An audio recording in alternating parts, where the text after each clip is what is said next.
Hi everyone, my name's Dorothy Newbury-Birch and I'm going to be talking you through some training in relation to the What's in a Metre project.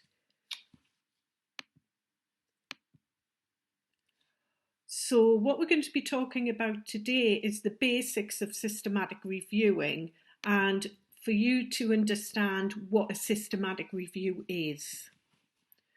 So just a little bit about me. I am Professor of Alcohol and Public Health Research in the School of Social Sciences, Humanities and Law at Teesside University. I lead a team of 20 researchers and PhD students around work around alcohol and public health, and I'm leading Work Package 3 with Dr. Gillian Waller. And my part in the whole project is to provide public health and co-production expertise.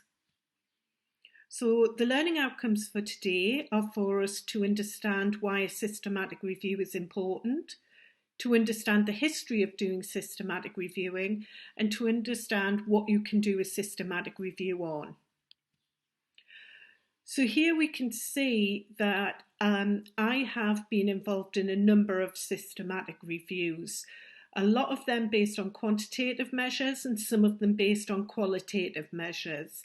I think I've had about 15 systematic reviews published now, so I always say I can do a systematic review on anything. But it's important that we don't just do things like peer-reviewed publications. People think when you do a systematic review that you can only write it up as a peer-reviewed publication, and we should. But they're also really good to write up as things such as fact sheets or infographics of results, where you can just show the results very quickly, and that means that practitioners can use them in the way that they need to use them very quickly. So we're going to talk through a bit about where systematic reviews come in. And I think people get confused between any kind of literature review, a systematic review, and then we have meta-analysis or meta-synthesis. So all reviews are where you look at a general topic and you write something up about that. Whereas systematic reviews, you're looking for a specific criteria to answer a research question. And a lot of people think when you do quantitative systematic reviews that you always have a meta-analysis. You would only have a meta-analysis if you are including studies that are testing something, so something like a randomized controlled trial. And in fact, and surprisingly, the majority of systematic reviews, the data that's included in the final data set means that you can't do a meta-analysis because the data is too different, the studies are too different, they're measuring things in different ways, and it means that you shouldn't do a meta-analysis to be able to answer the question. So a literature review is really important for you to set out the importance of a research topic. So it's what we do at the beginning of a journal article. It's what we do for chapter 1 of our PhD, so the rationale for what we're doing in a piece of work. Systematic reviews answer a very specific question using predefined criteria. So why are they important? Well, we need evidence for both clinical practice and public health decision making, as well as lots of different areas. Now we know that systematic reviews are becoming more important in all areas. So where does the evidence come from? A good review is a state-of-the-art synthesis of current evidence on a given research question.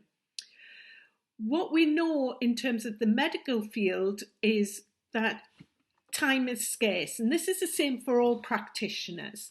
So, for instance, a GP would need to read around 30 articles a day, 365 days a year to keep up with the topic of everything he needs to know. So if there's systematic reviews that mean that he or she can learn that within one paper as opposed to 30 papers, it makes life a lot easier for them. So what can you do a systematic review on? And I just wanted to show you an example of this, because you can do systematic reviews on on virtually anything. So, but we could ask, are brief interventions effective at reducing alcohol consumption?